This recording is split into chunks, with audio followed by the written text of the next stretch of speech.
اس ایریے کا ایک خوبصورت رواج ہے مہمان نوازی کا. کوئی بھی آتے ہیں ایک کپ چائے ضرور پلاتے ہیں. خیر فروٹ تو اوپن ہے, وہ کسی کو ہم منع نہیں کر سکتے. کوئی بھی آئے, چاہے مہمان آئے یا اپنے گاؤں سے بھی آ کے کھائے, تو ہم یہ نہیں کہہ سکتے کیوں کھاتے. 5 اسٹار کہتے ہیں. اس میں ریڈ بھی ہوتے ہیں, وائٹ بھی ہوتے ہیں, مختلف قسم کے اس میں کلرز ہیں. شروع میں تو ہم اس کو بیچتے بھی نہیں تھے, بس اسی طرح نیچے یہاں تھوڑا سا ہوا چلتا گر جاتے تو اس کو گائے کو مال مویشی کو زیادہ کھلاتے تھے. اب آج کل پھر لوگوں کے مسائل بڑھ گئے ہیں, اخراجات بڑھ گیا, پھر اس کو بیچنا شروع کیے ہیں. یہاں تو میرے خیال میں کوئی 20 روپے کلو, کوئی 25 روپے کلو, کوئی اچھا ہو گیا تو 30 روپے کلو, اسی سے اوپر نہیں جاتے ہیں.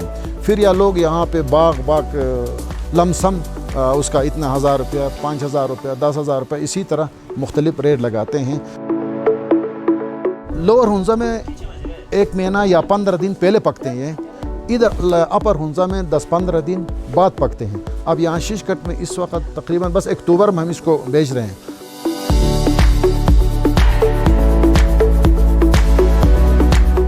سیب کے لیے ایسا نہیں کہ ہم کہیں غیر آباد جگہ میں یا گھاس کی جگہ میں نہیں لگا سکتے ہیں, وہ صحیح نہیں ہوتا.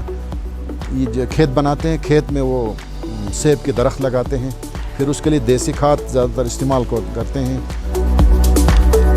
اپنے لیے تو کچھ رکھتے ہیں, اس کو 10-15 کلو, 20 کلو یا 1-2 من ہم اس کو رکھتے ہیں, لیکن اس کو احتیاط سے ہم رکھیں گے تو 6 مہینہ تک یعنی اس سے چل سکتے ہیں.